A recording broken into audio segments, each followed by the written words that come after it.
Saturday, the 14th of March, 1936. Beastly cold again. Sleet this morning. I am very comfortable in this house, but do not think I'll pick up of much interest in Barnsley. I know no one here except Wilde, who is thoroughly vague. Cannot discover whether there's a branch of the NUWM here. The public library is no good. There's no proper reference library, and it seems no separate directory of Barnsley is published. Sunday, 15th of March, 1936. Last night, with Wilde and others, to the general meeting of the South Yorkshire branch of the Working Men's Club and Institute Union held at one of the clubs in Barnsley. About 200 people there, all busily tucking into beer and sandwiches, although it was only 4:30 p.m. They got an extension for the day. The club was a big building, really an enlarged pub, with one big hall which could be used for concerts, etc., and in which the meeting was held. It was a bit stormy in parts, but Wilde and the chairman had them pretty well in hand and were complete masters of all the usual platform phraseology and procedure. I noticed from the balance that W's salary is £260 per annum. Before this, I'd never realised the number and importance of these working men's clubs, especially in the north and especially in Yorkshire. These at this meeting consisted of pairs of delegates sent by all the clubs in South Yorkshire. There would have been, I should say, 150 delegates, representing therefore 75 clubs and probably about 10,000 members. That's in South Yorkshire alone. After the meeting, I was taken to have tea in the committee room with about 30 of what were, I gathered, some of the more important delegates. We had cold ham, bread and butter, cakes and whisky, which everyone poured into their tea. After that, with W and the others, went down to the Radical and Liberal Club in the middle of the town, where I'd been before. There was a sort of smoking concert going on, as these clubs, like the pubs, all engaged singers, etc., for the weekends. It appears that these clubs were first started as a kind of charitable concern in the mid-19th century, and were, of course, temperance. But they escaped by becoming financially self-supporting, and has developed, as I say, into sort of glorified cooperative pubs. Gray, who belongs to the Radical and Liberal Club, tells me his subscription is 1 6 a quarter, and all drinks are a penny or 2 a pint cheaper than at the pubs. Talking with a man who was previously a miner, but now works as a labourer for the corporation. He was telling me about the housing conditions in Barnsley in his childhood. He grew up in a back-to-back house in which there were 11 people, 2 bedrooms, I suppose, and you not only had to walk 200 yards to get to the lavatory, but shared it with, in all, 36 people. Monday, the 16th of March, 1936.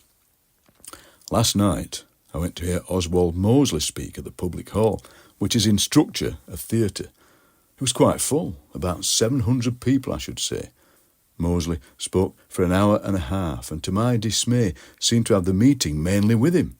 It was booed at the start, but loudly clapped at the end.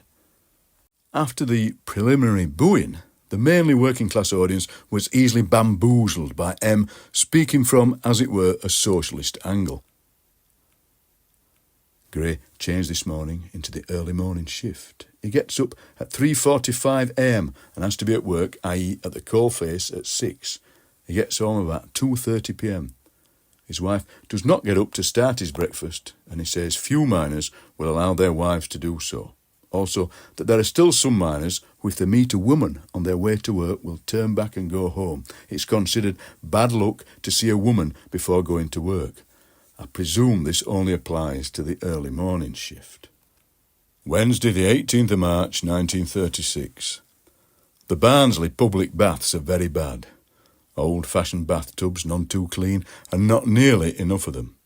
I judged by the appearance of the place there were at most 50 baths. This is in a town of 70 to 80,000 inhabitants, largely miners, not one of whom has a bath in his own house except in the new corporation houses.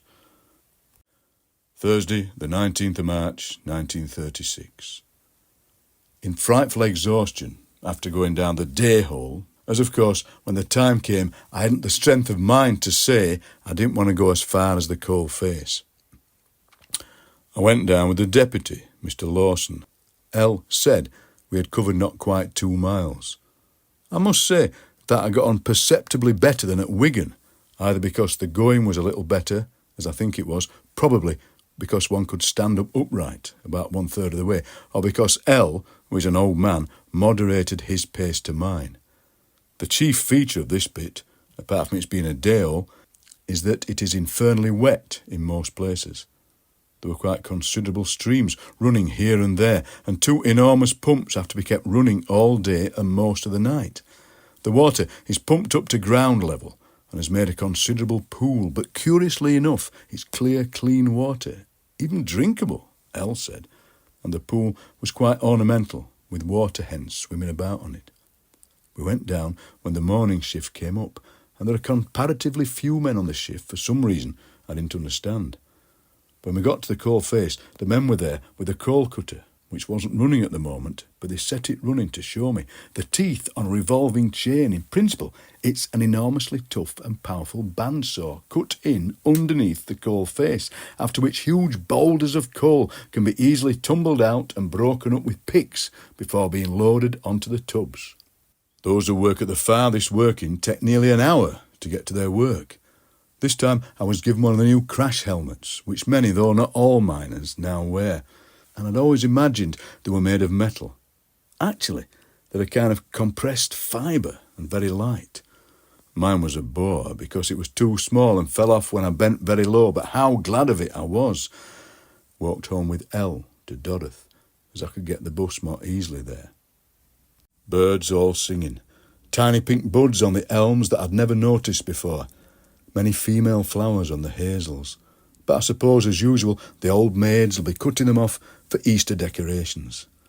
When I sit typing, the family, especially Mrs. Gray and the kids, all gather round to watch absorbingly and appear to admire my prowess almost as much as I admire that of the miners. Saturday, the 21st of March, 1936. This morning went down the Grimethorpe pit. Not exhausting this time, because in order not to clash with the visit of some students from the Technical College, we went to the nearest working, only about 1/4 of a mile and little bending. The depth of the mine, at least the part we went to, is a little over 400 yards. The young engineer who took me thought the cages average 60 miles an hour when going down, in which case they must touch 80 or more at the fastest. I think this must be an exaggeration, but they certainly travel faster than the average railway train. The special feature of this pit is the skip wagon, by which the coal is sent straight up in special cages instead of being sent up much more laboriously in tubs. The full tubs come slowly along an inclined rail and are controlled by men at the sides with brakes. Each tub halts for a moment on a weighing machine and its weight is entered up. Then the tubs move on and move 2 at a time into a kind of container which grips them underneath. The container then turns right over, spilling the coal down a chute into the cage below. When the cage has got 8 tons, i.e. about 16 tubs in it, it goes out and the coal is spilt down a similar chute on the surface. Then it goes along conveyor belts and over screens which automatically sort it, and it's washed as well. The coal, which is being sold to factories, etc., is shot straight into goods trucks on the railway line below and then weighed, truck and all, the weight of the truck being known. This is the only pit in England which works this system. All others send the coal up in the tubs, which takes much more time and needs more tubs. The system has been worked for a long time in Germany and USA. The Grimethorpe pit turns out about 5,000 tons of coal a day. The place where the fillers were working was fearful beyond description. The only thing one could say was that, as conditions underground go, it wasn't particularly hot. But as the seam of coal is only a yard high and a bit more, the men can only kneel or crawl to their work, never stand up. The effort of constantly shovelling coal over your left shoulder and flinging it a yard or 2 beyond while in a kneeling position must be very great even to men who are used to it. Added to this, there are clouds of coal dust which are flying down your throat all the time and which make it difficult to see any distance. It was difficult to get through the conveyor belt to the coal face.